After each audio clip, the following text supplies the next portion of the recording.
Hi friends, ഇന്ന് നമ്മളാണെങ്കിൽ ഈ അടുക്കളയുടെ പുറകു മുഴുവനും ആണെങ്കിൽ പുല്ല് പിടിച്ച് കിടക്കുമായിരുന്നു.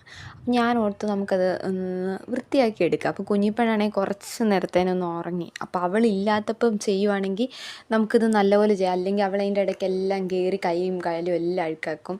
പിന്നെ ഇവിടെ ആണെങ്കിൽ കുപ്പിച്ചിലൊക്കെ കിടപ്പുണ്ട്. നമ്മൾ ഒത്തിരിയും പെറുക്കി കളഞ്ഞ്, എന്നാലും ഇവിടെ കുപ്പിച്ചിലുള്ളതുകൊണ്ട് നമ്മൾ അവളെയും കൂടെ കൊണ്ടുവന്ന് കഴിഞ്ഞാൽ സേഫ് അല്ലേ. എപ്പോഴും അവളുടെ കാലിലും കയ്യിലും എല്ലാം കുത്തും. അത് കുത്തി കയറുന്നതുകൊണ്ട് ഞാൻ ഓർത്ത് അവളെ ഉറങ്ങുന്ന സമയത്ത് നമുക്ക് പുല്ലൊക്കെ പറിക്കാമെന്ന്.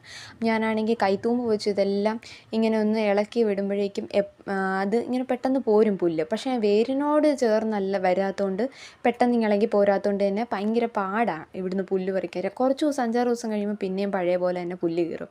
അപ്പോൾ എനിക്കെപ്പോഴും ഇങ്ങനെ പുല്ല് പറിക്കുക എന്നുള്ളത് മാത്രമേ ഉള്ളൂ. ഞാൻ കരുതിയ ഒരു വീഡിയോയും കൂടെ എടുത്ത് വെക്കുകയാണെങ്കിൽ ലാസ്റ്റ് ഇത് കാണുമ്പോൾ നമുക്കൊരു സന്തോഷമായി. ഈ പുല്ലെല്ലാം പറിച്ച് കഴിഞ്ഞ് ലാസ്റ്റ് അങ്ങോട്ട് നോക്കുമ്പോഴേക്കും നമുക്ക് ഭയങ്കര സന്തോഷമാണ്. ഇത്രയും വൃത്തിയായല്ലോ, നമ്മളാണല്ലോ ഇത്രയും വൃത്തിയാക്കി, അങ്ങനെ ഒരു സന്തോഷമാണ്. അപ്പോൾ ഞാൻ ഇന്നലെയാണ് ഫസ്റ്റ് വീഡിയോ ഇട്ടത്. അപ്പോൾ ആ വീഡിയോ ഇട്ടപ്പോൾ എനിക്ക് അത്രയും സപ്പോർട്ട് ഒന്നും കിട്ടിയില്ല. എങ്കിലും ഞാൻ ഓർത്ത് വീഡിയോ അപ്ലോഡ് ചെയ്തുകൊണ്ടിരിക്കുക, നമുക്കൊരു സന്തോഷമല്ലേ എഡിറ്റ് ചെയ്ത്. പിന്നെ ഞാൻ വെറുതെ ചുമ്മാ ഇരിക്കുക, കൊച്ചിനെ നോക്കി ഞാൻ വീട്ടിൽ വെറുതെ ഇരിക്കുക. അപ്പോൾ ആ നേരത്തിന് എനിക്കും ഒരു സമയം പോക്കാകുമല്ലോ. അപ്പം അങ്ങനെയാണ് ഞാൻ വീഡിയോ ചെയ്യുന്നത്. അപ്പോൾ ലാസ്റ്റ് പുല്ലെല്ലാം പറിച്ച് കഴിഞ്ഞപ്പോഴേക്കും ഞാനാണെങ്കിൽ ഇവിടെ ഒരു കുഞ്ഞു ചൂലുണ്ട്, അത് വെച്ച് എല്ലായിടവും നല്ലതായിട്ട് തൂത്തു. അത് വലിയ ചൂല് വെച്ച് തൂത്ത് കഴിഞ്ഞാൽ അടി അത്രയും വലിപ്പമില്ല, അതിനത്രയും കട്ടിയില്ലാത്തതുകൊണ്ട് ചപ്പൊന്നും പോരത്തില്ല. അപ്പം അത് കഴിഞ്ഞ് ഞാൻ പിന്നെ ഒന്നുകൂടെ വലിയ ചൂല് വെച്ച് നല്ല വൃത്തിയായിട്ട് തൂത്ത് ലാസ്റ്റ് ഇതുപോലെ കിടന്ന സ്ഥലം ഇതുപോലെ ആക്കി എടുത്ത്.